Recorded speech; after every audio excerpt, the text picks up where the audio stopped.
Você já pensou em comprar meio quilo de picanha e receber um quilo e meio? Leilão de imóveis é mais ou menos isso, tá, pessoal? Eu sou Marcelo Caetano, investidor brasileiro, estou aqui para ajudar você a se desenvolver nesse mercado de leilão de imóveis. E para isso hoje a gente vai conversar com a advogada Isabelle de São Paulo, especialista em leilão de imóveis, e a gente vai falar sobre arrematação de imóvel alugado. Isso é uma cilada ou isso pode ser uma grande oportunidade? A Isa está entrando aí com a gente, tá? Vou chamar por aqui. Vamos ver aqui que vai ser mais rápido para a gente bater meia horinha falando aqui só disso. Vamos deixar a Isa falar à vontade sobre leilão de imóveis. Está com a gente aí, Tribuna Leilões, tá o Edivan Salles, o pessoal está entrando aí e a gente já vai falar, aguardando a conexão, a gente vai falar sobre esse tema que eu considero muito interessante. Boa noite! Boa noite, Marcelo, tudo bom? Tudo bem? Como é que tá em São Paulo aí? Tá chuva? Tá calor? Hoje de tarde choveu, Choveu? mas tá quente, tá bem quente aqui. Aqui deu uma trégua hoje, mas um calor absurdo. É, É, não tá poupando em nenhum lugar, né? Eu é, até tava achando o inverno aqui gelado, mas agora. O inverno não, perdão, o verão gelado, mas agora começou. Começou a é. esquentar bem, né? Alguns dias aqui realmente chegou a fazer um pouco de frio à noite, né, com a chuva, mas hoje foi duro, muito calor. Mas vamos lá então. É, A Isabelle, pessoal, já é parceira nossa aqui no canal, né? A gente já fez alguns bate-papos com ela, inclusive a gente tem projetos aí para divulgar no futuro, né? Breve, né, Isabelle? Nessa área de leilão de sim. imóveis. E a gente vai falar hoje sobre arrematação de imóvel ocupado, né, para abrir um pouquinho aí esse assunto. Tem gente que às vezes até nem pensa nessa possibilidade, mas é uma coisa que, desculpa, imóvel alugado, não ocupado. Ou seja, né, aquela pessoa que está morando lá no imóvel é um inquilino. Né? Então, vamos falar um pouquinho sobre isso e como proceder, as verificações que precisam ser feitas, né? Quais os riscos disso perante a legislação, perante o direito imobiliário. Né? Então, com a palavra aí, doutora Isa, fica à vontade aí para falar. Obrigado. Inicialmente, eu vou dar uma opinião pessoal, né? Como a pergunta que a gente está fazendo aqui é se é uma cilada ou não. Eu, pessoalmente, acredito que não é uma cilada. Na maioria dos casos, obviamente, não é uma cilada. É até uma boa oportunidade para quem vai arrematar, porque quando a pessoa ela vê que o imóvel está ocupado, a grande maioria já descarta de plano. Já não tem interesse, porque já vai ter uma dificuldade, talvez tenha uma dificuldade posterior no momento de tirar o ocupante. Então, eu, pessoalmente, acredito que no momento ali da concorrência do leilão, é interessante procurar imóveis nesse tipo de situação, porque a concorrência ela já é um pouco menor, né? Ok. Mas antes de qualquer coisa, eu vou destacar o quê? O edital, para você saber se o imóvel está ocupado ou não, o edital ele sempre vai ter que trazer essa informação. Então vai constar lá se tem uma pessoa residindo, se é um locador, se é o dono, o proprietário do imóvel. Essa informação sempre tem que constar no edital. Mas é muito importante que você que tem interesse em fazer uma arrematação faça a visita em loco. Vá no imóvel, veja se realmente está ocupado ou não, porque existem diversos casos em que consta no edital que o imóvel está ocupado e chegando para fazer a visita em loco, não está desocupado. Então é uma boa oportunidade para você que tem interesse em arrematar imóveis em leilão. É, a minha dica como advogada, você viu que está ocupado, tem um locador lá, a minha dica como advogada é a seguinte: vá e tente fazer uma desocupação amigável. Vá, converse com a pessoa, explica que você vai pedir que ela saia. Se for possível, também ajudar com os custos da mudança. Porque o que acontece? Às vezes, para você entrar com um processo judicial, tem os custos da justiça, tem os custos com o advogado, e dependendo, o processo ele pode se estender por um período. Então, tentando conversar, fazer a desocupação amigável, às vezes é mais vantajoso tanto por questão de tempo quanto financeiramente. Vale mais a pena para você, às vezes, desembolsar com o custo da mudança do que pagar um honorário advocatício que pode ser, chegar, às vezes pode ser caro. Então é interessante tentar essa conversa, né? Fazer uma desocupação amigável. Caso não seja possível, aí sim vai ter que entrar com o processo judicial. Seja a emissão na posse ou, posteriormente, também, às vezes, um despejo. É possível que chegue nesse caminho. Bom, a regra geral, quando você vai arrematar um imóvel locado, é que você vai ter que transferir a propriedade do bem para o seu nome e fazer a denúncia do contrato de locação. O que é a denúncia do contrato de locação? Você vai informar que você não tem mais interesse que esse imóvel esteja alugado. Nesse caso, quando você faz o registro da carta de arrematação, você tem um prazo de 90 dias para fazer a denúncia desse contrato de locação. Perdeu esses 90 dias, já se entende que você concorda com a locação. Então, se você não tem interesse que o imóvel seja alugado, não perde esse prazo, porque isso pode ser bem prejudicial para você arrematante, tá? Caso você tenha interesse, tem muita gente que arremata imóveis para constituir renda, né? Para ter aquele aluguel caindo. Também é bastante interessante isso. Você também faz isso? Então, é muito interessante isso. Você já aluga um imóvel, quer dizer, você já arremata um imóvel alugado. Muita gente compra para alugar depois e você já está alugado, isso já vale a pena, se é um bom aluguel, você já está recebendo ali. Então, se você não tem interesse, não perca o prazo para fazer a denúncia, tá bom? Isso é muito importante. Não, muito interessante essa questão do prazo aí, né? Achei uma dica bem interessante aí, dentro daquela linha ali, né? Que a lei não protege quem dorme, né? É isso? Exato. Então, realmente, os prazos aí a gente deve observar, a gente deve se atentar para esses prazos e saber, não, eu quero continuar com aquela pessoa, né, como inquilino, né, e posso até ajustar isso, ou realmente eu quero que aquela pessoa, né, libere aquele imóvel ali, porque eu tenho outros planos, ou vender aquele imóvel, ou eu vou usar aquele imóvel, ou mesmo eu quero alugar, mas eu, de repente, aquela condição ali, né, eu não quero herdar aquele contrato, eu quero propor um outro contrato, um outro inquilino, né. Então é interessante isso, né, sempre a gente pensar nisso, que no direito, assim como várias outras áreas, existem prazos, se a gente perder prazo, complica um pouquinho, pode alterar os planos, né.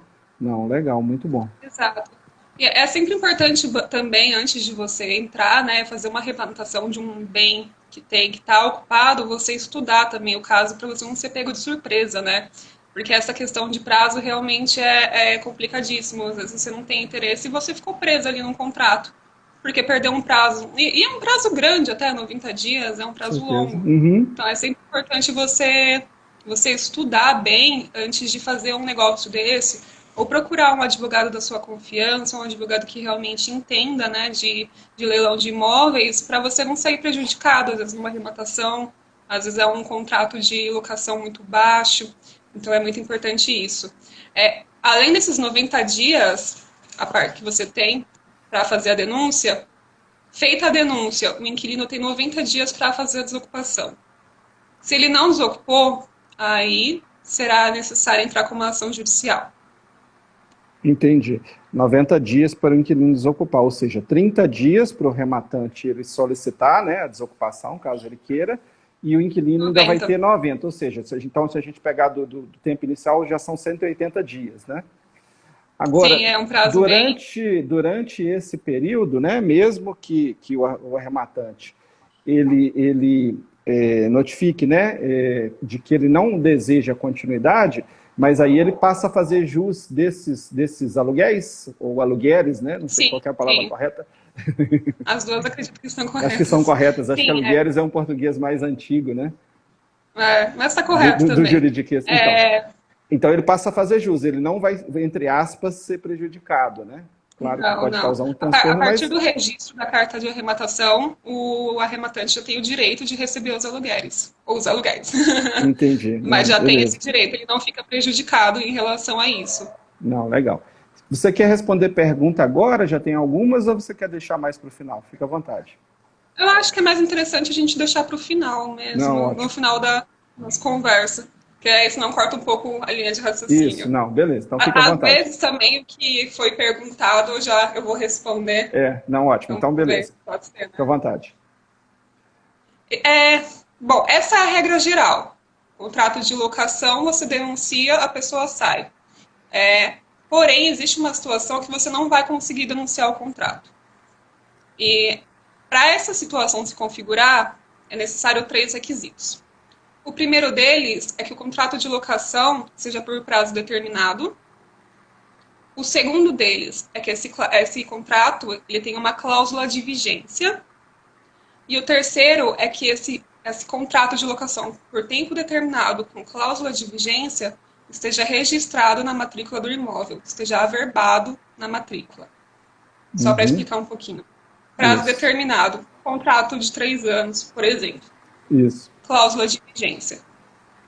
Eu vou dar um exemplo do que é uma cláusula de vigência. Vai estar escrito no contrato de locação. Este contrato permanecerá vigente até seu término em caso de alienação do imóvel objeto da locação. O que isso quer dizer? A pessoa vai ter o direito de ficar no imóvel locado até o final do contrato de locação, independentemente do imóvel ter sido leiloado, vendido, enfim, a pessoa tem o direito de ficar lá até o término do contrato. Inclusive, isso é muito importante, porque o que isso quer dizer? Fugindo um pouco do assunto. Vamos supor que você mora de aluguel. E o dono do imóvel resolveu vender o bem que você mora. Mas você ainda tem 2 anos para ficar lá. Se o seu contrato não tiver averbado, se não tiver uma cláusula de vigência, não estiver cumprindo todos os requisitos, a pessoa pode pedir que você saia em 90 dias. O novo proprietário pode te tirar, independentemente de faltar 2, 3 anos, 4, 5 meses. Você vai ter que sair da casa, sob pena de despejo. Então, isso é muito importante também. É uma questão do dia a dia, até, porque isso não é algo que é ensinado, né? Não é algo que todo mundo saiba. Então, é muito importante. E isso também entra na questão do leilão. Então, você Exatamente. só vai estar protegido de ser retirado cumprindo todos esses requisitos. Nesse caso, não tem como a gente denunciar esse contrato. Exatamente. E é interessante, assim, que esse assunto, né, da questão da necessidade desse contrato de aluguel estar registrado, averbado na matrícula, para proteger mais o inquilino, né, eu só tomei conhecimento desse assunto no mundo dos leilões. Eu já aluguei imóveis durante muito tempo na minha vida e nunca pensei nisso. E eu descobri que a grande maioria das pessoas também não tem essa informação. O que eu vejo, né, assim, pela vida prática, é que empresas, né, possivelmente, por terem normalmente uma consultoria jurídica, um departamento jurídico próprio, né, mesmo assim eu não tenho tanta certeza, tá, pessoal? Aí fica meio que um achismo aqui, mas eu acredito que no segmento de aluguel para empresas, as empresas se resguardem e façam isso, né? Mas no segmento aí residencial, né, eu pessoalmente nunca vi uma averbação de aluguel em matrícula. Não estou falando que não existe, não, mas estou falando que eu nunca vi. Então não é comum, geralmente as pessoas não sabem disso e muitas vezes também as pessoas não vão querer ter esse custo, né? Porque tem um custo para fazer essa averbação, né? Tudo que é feito em cartório, né, tem custo. Então, assim, vamos dizer assim, não é regra, né? Mas se você está lidando com imóvel residencial, claro que tem que olhar, tem que conferir, trabalhar com a matrícula atualizada, né, doutora? Mas não é muito comum acontecer. Agora, se você já estiver trabalhando com imóveis de empresas, né, aí tomem cuidado redobrado. Não, verifiquem sempre, mas no de empresa tenham mais cuidado, até porque contratos de empresa geralmente tendem a ser mais complexos, como eu falei, às vezes tem uma assessoria jurídica, às vezes tem uma estrutura maior e a empresa se preocupa mais em resguardar, né? Vamos imaginar assim, uma fábrica, por exemplo, que aluga um imóvel, ou mesmo um comércio, né? Então, quer dizer, ele vai resguardar mais aquela questão do ponto, né? Onde ele está trabalhando, toda a questão que envolve logística, ponto comercial, etc. Então, a tendência é que isso seja mais, vamos dizer, bem feito. No residencial, os contratos são mais simples. Existe, inclusive, muito contrato de aluguel que ele é informal, né? Aquele contrato que a gente chama de contrato de boca, né? Que ele não tem ali o documento formalizando, ele acaba tendo valor também, mas aí a gente precisa tomar esses cuidados, entender a legislação, saber trabalhar e, se for o caso, até fazer uso, né, desses serviços, como da doutora Isa aí, para orientar. Eu estou com a situação aqui, às vezes a pessoa quer economizar, não vou consultar ninguém, vou economizar, e às vezes o prejuízo lá na frente pode ser grande, né? Exato, exato. Eu ia comentar isso também, porque na realidade, no Brasil, as pessoas não averbam nem compra e venda. Imagina um contrato de locação, né? Isso eu digo pessoas normais, né? Civis normais, não empresas. Então, realmente é algo que, assim, na prática, advogando, é difícil de ver, a não ser que você esteja advogando para uma empresa, às vezes para um banco. É, Aí, nesse caso, é mais fácil de encontrar, até porque eles precisam assegurar o ponto, né? Uma loja, por exemplo, ela precisa daquele ponto porque ela vai construir uma clientela ali em volta. Então, ela precisa ter uma estabilidade em relação ao local do empreendimento. Mas, realmente, eu nunca cheguei a ver também uma matrícula interessante, né? averbada nesse sentido. Nunca cheguei a ver também, para falar a verdade. É a É, parte mais teórica, né? Na é. prática, nem sempre acontece É até assim. interessante que, assim, como a gente está sempre acompanhando, estudando leilão, eu vou até deixar como dever de casa para mim, em algum momento, mesmo que eu não esteja participando do leilão, mas se eu tiver, né, acesso e ver alguma coisa, vou até tirar uma cópia para mostrar para o pessoal como é isso. Mas É, realmente até hoje, assim, eu não me lembro. Se eu vi, eu não prestei atenção, porque muitas vezes a gente dá uma olhada rápida em algum documento, né? E se você não está trabalhando diretamente com aquilo, às vezes você faz uma análise muito rápida, aquilo não prosseguiu por algum motivo, de repente até tinha e a gente não deu atenção, mas realmente eu não me lembro de ver. Acredito, como eu falei, que empresas têm uma tendência de usarem isso, né? Mas é bom a gente essas saber averbações da costumam lei ser como bem funciona. caras também, né? Essas averbações são muito caras. Então, uma pessoa que vai morar de Exatamente. aluguel, por exemplo, além de ter que fazer o pagamento de calção, esse tipo de coisa, ainda teria que É, despender mais um valor grande, vultuoso, para o pagamento do cartório. Então, realmente, eu até entendo o motivo das pessoas não fazerem esse tipo de é, averbação, porque realmente ficaria muito mais custoso um aluguel entrar no imóvel dessa forma. Apesar de que seria assim, né? É assim, eu digo para as pessoas comuns, seria melhor, traria uma segurança maior, mas eu realmente é mais custoso. Então por isso que a gente não chega a ver isso na eu prática. acredito que, por exemplo, gestores de fundos imobiliários, né, que fazem Não, gestão aí de imóveis para empresas, muitas vezes são grandes empresas e muitos imóveis, e é um pessoal muito especializado em imóvel, né, eu acredito que eles façam uso disso. Por outro lado, esses contratos aí, geralmente, são contratos que são sigilosos entre as partes, né? Então, mesmo se você for acionista, né, for cotista daquele fundo imobiliário, dificilmente você vai ter acesso a esse documento, né? É, é, claro, você até, a matrícula em si, se você, né, consultar no cartório, você até consegue achar, né? Mas normalmente isso não vai. E no leilão, sim, aí tem mais acesso, porque no leilão, né, se um desses imóveis vai para leilão, é mais fácil para a gente consultar, ter acesso às informações todas. Mas como é um documento público, né, doutora, a matrícula, né? Então pode ser consultado. Só que às vezes a gente não vai saber se ligar, vou procurar aquele imóvel daquele fundo que está registrado em determinado cartório para descobrir, né, se tem Uhum. isso averbado ou não. Mas a hora que a gente achar aí, eu prometo que eu salvo isso aí para mostrar para vocês aqui e em outros ambientes aí. Não, ok, fica à vontade, Eu vou dar uma continue, olhadinha, doutora. deve ter algum modelo na internet. É possível sim. Às vezes o modelo já para questão de curiosidade já é o suficiente também, né? A gente dá uma olhada de Eu como é tenho feito, alguns né? modelos de documentos aqui, eu tenho coisas que até que eu nunca usei. Eu devo ter uma quantidade absurda de modelos de documentos jurídicos aqui, a gente, né, vai juntando isso, vai disponibilizando para aluno e tudo, e tem, vamos dizer assim, 80% dos modelos de documentos que eu tenho eu nunca usei. Mas está lá. Se precisar, tá mais fácil, né, para a gente trabalhar.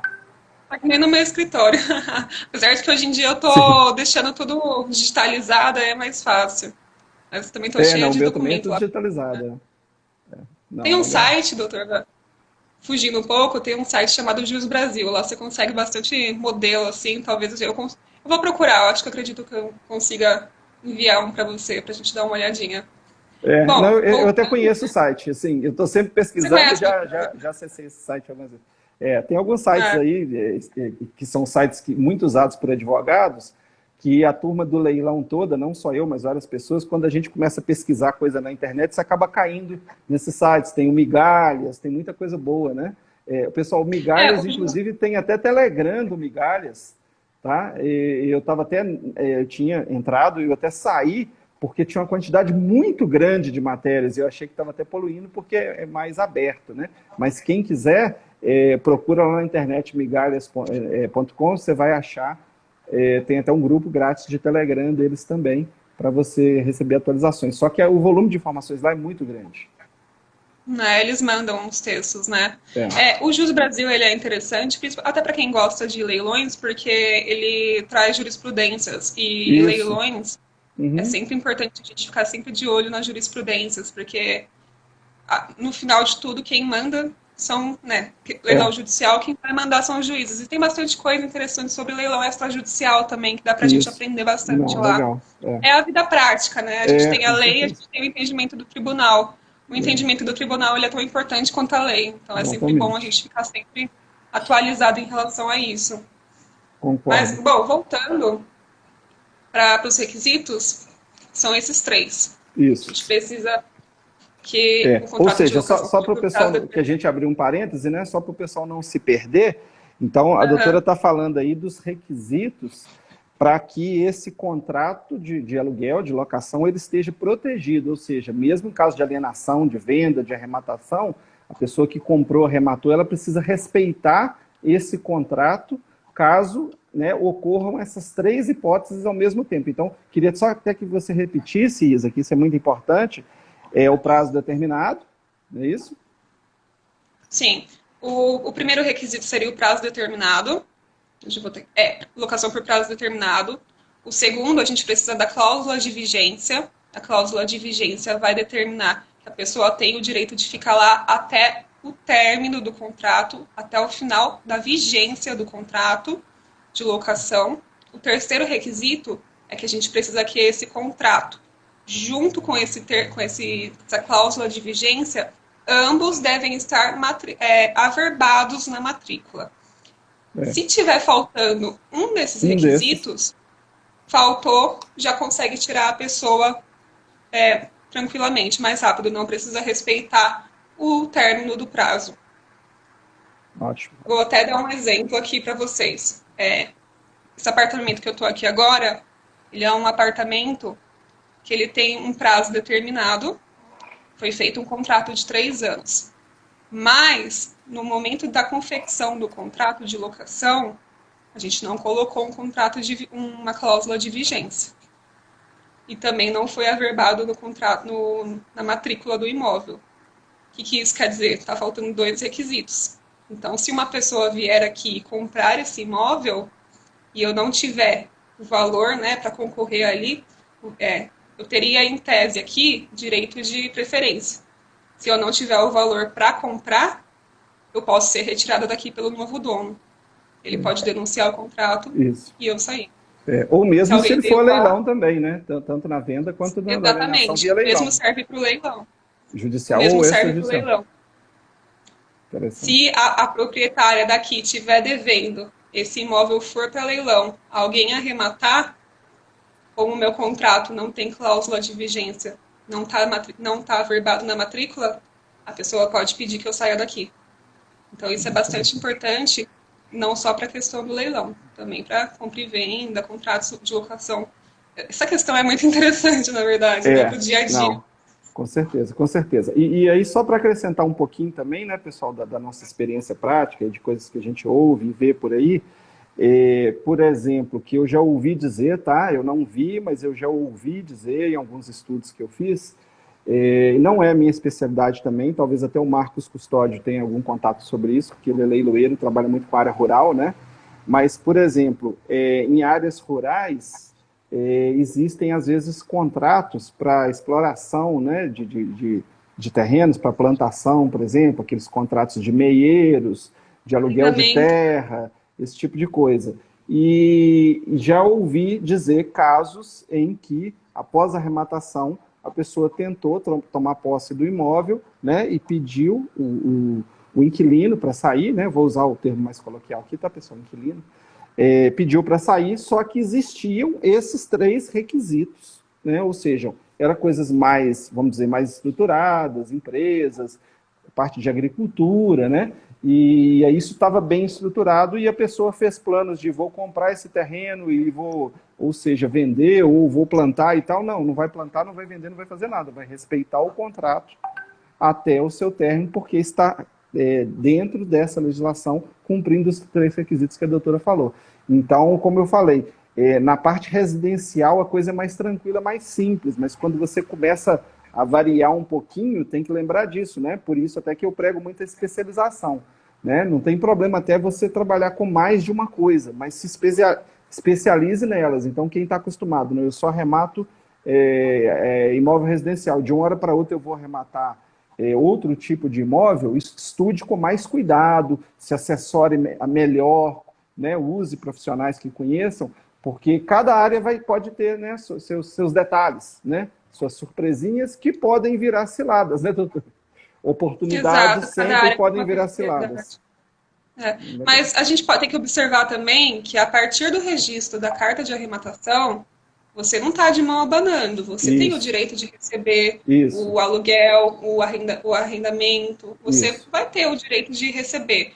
Então, eu acredito que o importante é sempre a análise pré-leilão. Veja se Exatamente. é realmente isso que você quer, dê uma olhada no contrato, se o contrato for muito longo.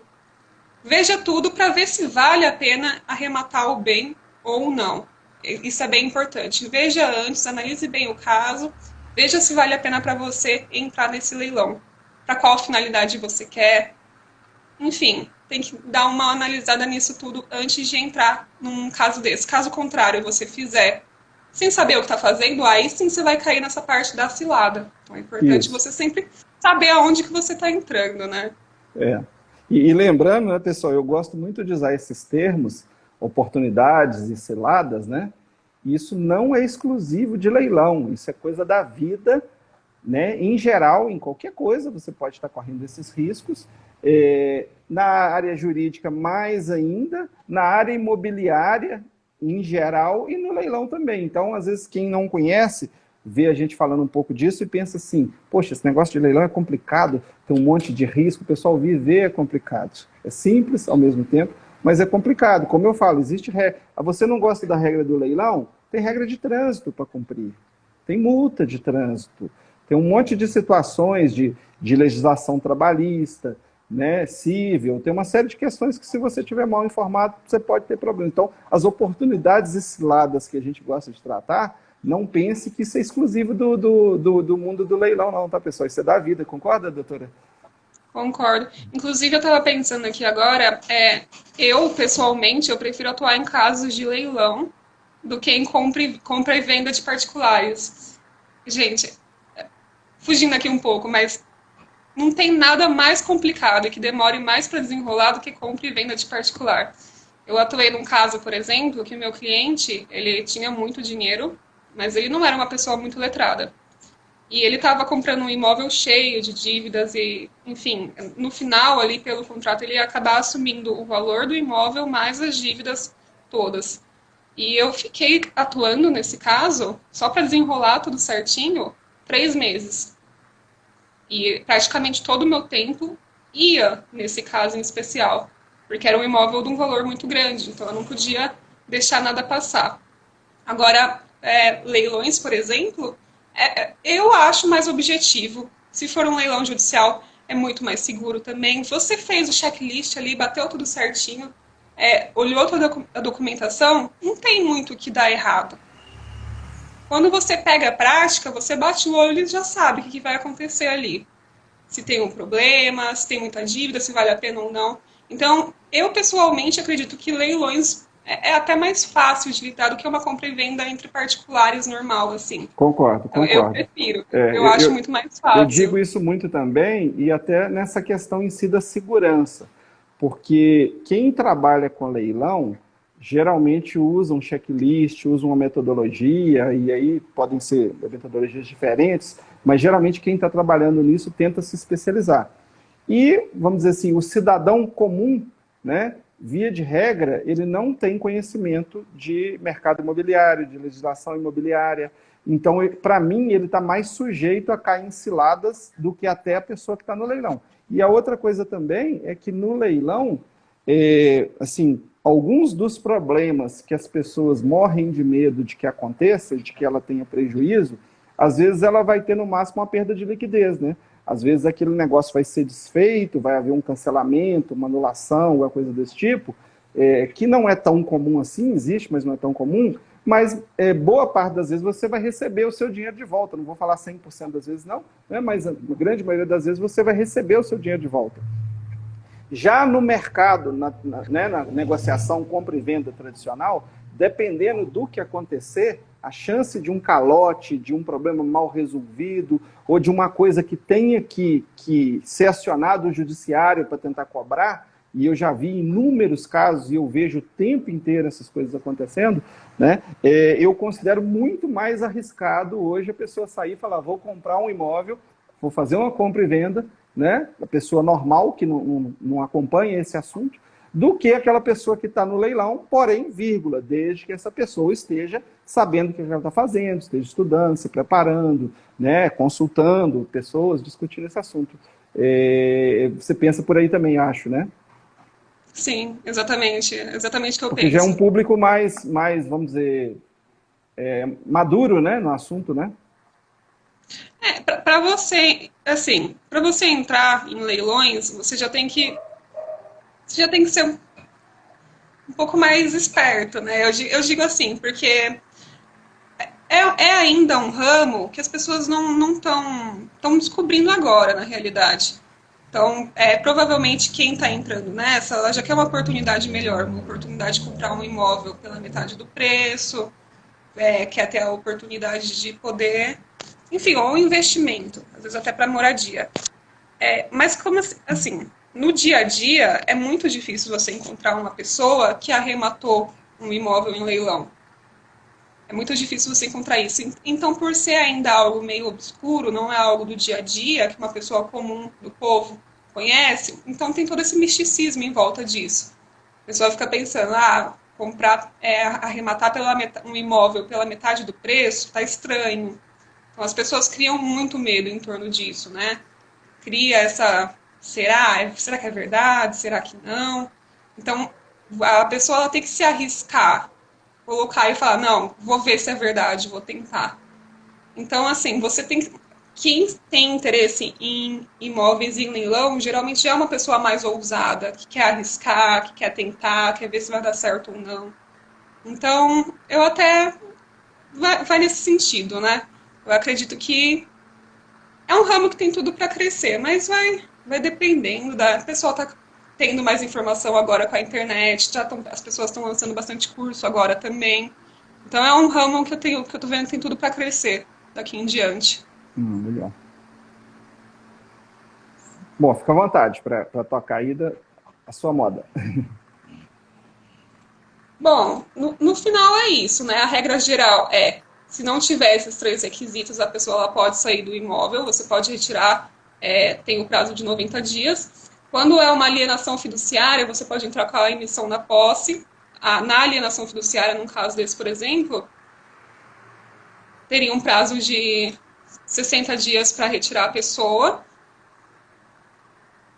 Enfim, mas no geral, a arrematação de imóvel que tem uma locação, é isso que eu falei, são esses os requisitos. Eu acho que agora a gente pode partir para as perguntas, né? Já Não, ok. terminei basicamente. Não, ótimo. Legal. Vamos lá, então. Você quer fazer? Quer que eu olhe? Eu vou olhando aqui também. Tá. Bom, deixa eu mandar aí uns ois para a turma, então. A turma que entrou aí, JJS Eleitoral, A Tribuna. Bright Arquitetura perguntou se precisa de um novo contrato de locação. Não precisa de um novo contrato de locação. Vamos supor que a pessoa tinha todos aqueles termos, preencheu todos os termos que eu falei. É aquele contrato que vai continuar até o final. Aquele contrato que precisa ser respeitado. É isso. Ou seja, no O encerramento dele Jefferson, pode ser celebrado um novo, ou com essa pessoa ou com outras, né? Mas naquele isso, período que tem a proteção é o mesmo contrato que fica valendo. exato. Provavelmente, ali na matrícula do imóvel, vai estar ali em cima que o imóvel tem uma locação com o termo de vigência. Aí embaixo vai ficar averbado o novo dono, que arrematou em leilão, com uma observação de que deve cumprir o contrato até a sua vigência. Vai ficar assim. É o mesmo contrato que vai valer, não precisa de um novo. A não ser que a pessoa comprou, arrematou o imóvel com a intenção de alugar, e ela pode renovar, mas a renovação é depois que aquele contrato terminou, quando ele chegou no seu termo. Então não precisa de um novo. Não, ótimo. O Jefferson perguntou se essa questão dos 90 dias serve para os extrajudiciais. Essa questão dos 90 dias, ela está prevista na lei do inquilinato. Então ela serve também, tá? Ok. Deixa eu ver se tem mais. Bom, acho que só tem essas perguntas, né? Deixa eu ver se tem mais alguma coisa. Pessoal, quem quiser perguntar, fica à vontade. Deixa eu ver se tem mais alguém que perguntou. O Elson comentou, ótimas explicações. Rodolfo com a gente, Sérgio Augusto, sou Carol Toledo, Dr. Cláudio Esclaval, Rafa, Rogério Marcos, Smart Leilões, parceiros nossos aí estão com a gente aí, ó. Abraço. André Corrêa Santos, Bruno Salto, Bruno Lucarelli, pessoal, Bruno Lucarelli também é um especialista em leilão de imóveis. A gente vai estar fazendo live com o Bruno Lucarelli. Eu não vou saber de cor aqui, tá, pessoal? Eu não lembro se é semana que vem ou na outra. Já está agendado com ele. É um cara do mercado aí também, que a gente acompanha. A gente está sempre estudando, sempre descobrindo aí a turma, né, que faz o mesmo que a gente aí. Luiz Moraes, corretor. Bruno Salto. Tem mais uma pergunta aí, ó. Bruno H. Saito. Quando no edital faz sobre responsabilidade de IPTU e condomínio após a data de leilão, mesmo sem a emissão da posse, o débito já passa a ser do arrematante? Bom, eu fiquei um pouco confuso aqui com a pergunta. Você conseguiu entender, Isabelle? Quando no edital você fala sobre responsabilidade do IPTU e condomínio após a data do leilão, mesmo sem emissão de posse, o débito já passa a ser do arrematante. Bom, o assunto nosso aqui é aluguel. Eu não sei se é o mesmo assunto ou se é outro assunto, né? Vamos imaginar, se esse imóvel está alugado. Bom, eu vou dar minha opinião aqui, a doutora troca figurinha com a gente aqui pelo que eu conheço da legislação, tá? Se está previsto no contrato, e esse contrato está sendo respeitado, né, que o IPTU será pago pelo inquilino, isso vai continuar valendo. Se estiver omisso, né, aí a responsabilidade passa a ser do proprietário. É isso, doutora? Exato, exato. Dessa forma. Não, ok. Ficou um pouco Mas confuso. eu acho que ele estava fugindo do assunto, mas Eu depois acho a que ele gente está faz fugindo uma do live, a assunto, gente pessoal. pode falar O nosso disso. tempo aqui é curto, aí a gente não vai É. conseguir fugir muito do assunto. Ô, Bruno, mas de qualquer maneira, manda para a gente essa pergunta depois, no privado, aí a gente faz uma live específica sobre isso, ou acha um tempinho para a gente fazer um vídeo no YouTube, alguma coisa específica, descreve melhor, pode mandar para mim no direto aqui. No bio, você vai achar lá os links para o nosso grupo de Telegram, de WhatsApp. A doutora Isa também, né? Se for o caso, manda para ela também. De repente, em outra oportunidade, a gente responde isso. Vamos ver se tem mais coisa. Bright Arquitetura. Se quiser continuar recebendo o aluguel, como é feita a comunicação para o inquilino? Bom, nesse caso você pode ir pessoalmente, nada impede, ou você pode mandar uma carta AR com registro, ou um ofício, algo do tipo. Não existe uma forma prevista em lei de como isso seria feito. Se você tem interesse no aluguel, você pode tanto pessoalmente quanto enviar um aerograma. Não tem Eu uma gosto de forma. notificar, né? Assim, porque eu gosto de me resguardar. É, Eu gosto, assim, de conversar, né?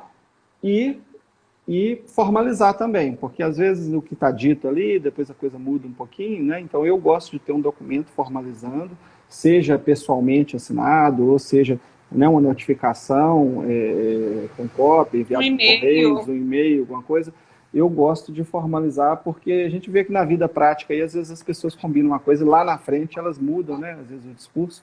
Então, Exato. pela minha experiência, sugiro resguardar o máximo aí para evitar confusão na vida. Mas é bem isso mesmo. Eu acho que foi a última pergunta. Deixa eu ver aqui se tem mais. Acho que a gente conseguiu responder as perguntas da turma aqui. Entrou aí o Rony, Bruno deu ok aqui, beleza. Entrou também um outro Bruno, Bruno Rodrigues. Bruno, você que entrou agora há pouco, você vai ficar aqui no IGTV esse vídeo, clica lá depois para dar uma olhada. Eu devo mandar para o YouTube também daqui a alguns dias. A gente está falando sobre arrematação de imóvel alugado, quais os riscos que existem e a questão de ciladas. Isa, deixa eu fazer uma pergunta agora, posso? Pode, Não. Antes se eu disso, souber responder. antes disso, mas a gente conversa junto. Antes disso, chegou uma pergunta do João Francisco. O arrematante pode vender o imóvel e passar a locação para o novo proprietário? Ó, se o novo proprietário tiver interesse, pode, nada impede que a locação continue. Mas ele só vai ser obrigado se cumprir os 3 requisitos. Tem que estar averbado na matrícula, o contrato de locação com tempo determinado e a cláusula de validade, com o tempo que esse contrato vai se prolongar no tempo. Mas Legal. não existe uma obrigação fora isso.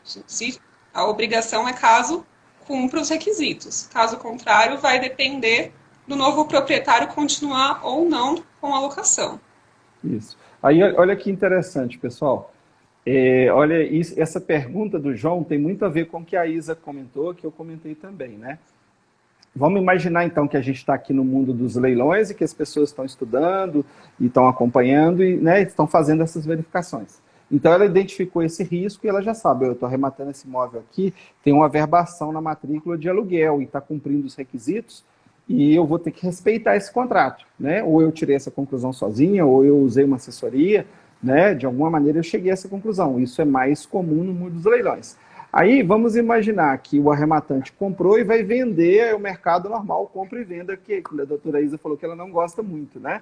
Eu digo que a chance desse comprador entrar na cilada, entre aspas, é muito maior do que o arrematante do leilão, porque muitas vezes esse comprador pode não ter ciência disso, pode não tomar esses cuidados e vai fazer esse plano, como eu comentei no caso aí da área rural, né? Aí eu comprei uma fazenda, vou plantar milho, tomate, feijão, ou vou vender essa fazenda, comprei barato, vou realizar lucro rápido, e aí depois você descobre que vai ter que respeitar um contrato. Então, mais uma vez aí no mercado tradicional, muitas vezes a gente identifica riscos até maiores que nos leilões, né? Bom, deixa eu fazer minha pergunta, e a minha pergunta talvez até seja tema até para uma outra live, a gente está com o tempo estourado aqui, mas só para a gente introduzir esse assunto, que é a questão, por exemplo, a gente está assumindo que eu estou comprando um imóvel, estou arrematando um imóvel em leilão e que esse imóvel está alugado, né? No caso do judicial, a doutora colocou aí, vai ter essas informações, né, normalmente, no edital, né? No caso do extrajudicial e principalmente venda direta, pela experiência que eu tenho, geralmente não tem essa informação, né? Então fica para o levantamento de quem está arrematando. Eu sempre falo que o extrajudicial é mais simples, mas não quer dizer que por ser mais simples não precisa tomar os cuidados, não precisa estudar, né? Então, lá no extrajudicial, principalmente, pode acontecer um caso de você receber uma informação de que aquele imóvel está alugado e, às vezes, até em função do tempo, do leilão, da disponibilidade, você só tem essa informação verbalmente, você não tem nenhum documento para provar aquilo. E se lá na frente você descobrir que aquele suposto aluguel, ele não é bem um aluguel, pode haver, por exemplo, um processo de uso capião, ou pode ser até uma invasão ou uma compra de chave, né? Ou seja, uma outra relação que não é exatamente um aluguel formal, mas que às vezes você recebeu aquela informação de maneira simplificada, quem mora aqui é um inquilino, Até porque esse inquilino pode até estar omitindo essa situação e pode, né, falar com o vizinho, com o condomínio, com quem for, não, eu aluguei esse imóvel. E às vezes não é um aluguel. Então, só para a gente dar um toquezinho nesse assunto, que eu acho que isso vale outra live, rapidamente, assim, quais os riscos que você enxerga nisso, juridicamente? Bom, Marcelo, vamos deixar para responder isso na próxima, então? Beleza, Deixar aquele vamos gostinho sim. de quero Porque mais, o que aí, você acha? vamos deixar esse gostinho, mas eu acho que a turma sentiu, né, que existem riscos, né? É, Existem riscos sim. e aquela coisa assim, nem tudo que reduz é ouro, focinho de porco não é tomada, né? Então, mais uma vez, repetindo as palavras da doutora aí, aquela questão da importância que a gente sempre fala dos estudos, dos levantamentos pré-arrematação, pré-leilão. Às vezes, aquele tempo, ou mesmo algum dinheiro que você gasta ali, às vezes aquilo lá na frente você vai falar, gente, me livrou de uma cilada, me livrou de uma roubada, me livrou de tomar um prejuízo, de ter que talvez, tudo bem, às vezes até correu bem a arrematação, mas de repente eu vou ter que discutir judicialmente alguma dessas questões e vamos dizer, é o que eu chamo de bola dividida, né? Que eu falo que na vida a gente não tem que evitar essas bolas divididas, essas situações de risco maior, né? Não que não é para fazer, mas vamos tentar procurar as coisas que são mais simples, né? Não vamos complicar a vida toda. Então, vou deixar então até já o convite para a doutora Isa aqui, a gente marcar uma outra data para a gente falar desse tema, então, que é esse pseudo-aluguel aí, vamos chamar assim, né? E se a doutora estiver disponível, a gente agenda depois outra data para a gente falar desse assunto aí. Tá ok? Perfeito, tá Tá. certo. Marcela, é Pessoal, sempre um prazer falar com você. Eu agradeço muito o convite para participar aqui. E agradeço todo mundo também que assistiu. Eu vi que teve bastante interação, achei bem legal, gostei não, legal. bastante. E só para terminar, pessoal, a gente está fixando essa data, as quartas-feiras, 20 e 30, como a nossa data fixa de live. Então, a gente vai procurar sempre fazer live às quartas, às 20 e 30. Eventualmente, em alguma outra situação, a gente pode ter que ajustar um pouquinho esse horário, até em função de convidados e de agendas, mas vamos tentar, a maior parte das vezes, a gente repetir. E quando a gente tem muita demanda, esse início de ano, a gente está com um monte de coisa agendada, pessoal. Tá? Então, semana que vem, por exemplo, a gente tem live quarta e quinta, a princípio. Essa semana a gente tem, então amanhã a gente tem a live com o leiloeiro, com o Marcos Custódio. Talvez até ele tenha algum probleminha, porque ele vai estar deslocando, ele está trabalhando aí em função desse trabalho de leilões, mas a gente acredita que a gente vai conseguir fazer às 20h30, já está marcado, amanhã eu divulgo isso aí. E agradecer a doutora Isa, vamos encerrando por aqui, pessoal. A intenção é a gente fazer essas lives mais curtas um pouco, para a gente conseguir fazer mais lives e tratar mais assuntos. Muito obrigado, doutora Isa. Deixa só o seu contato aí para o pessoal, quem quiser mais informação sobre leilão de imóveis, precisar de algum serviço, né? Fica à vontade aí para deixar os seus contatos. Eu sempre estou sempre ativa aqui no Instagram, @IsaADV_Isa. No meu Instagram tem um link que dá para todos os meus contatos. Tem o meu WhatsApp, tem o meu canal no YouTube, tem o site do meu escritório, tem todos os links lá. Eu estou sempre aqui, você pode me mandar DM pelo Instagram, ou caso você prefira, pode me mandar uma mensagem pelo WhatsApp também, eu estou sempre respondendo. Tá ok, pessoal. Grande abraço, então. Vamos ficando por aqui. Boa noite a todos. Sou Marcelo Caetano, investidor brasileiro. Falamos hoje com a doutora Isabelle, @DV_Isa. Grande abraço, Isabelle. Obrigado.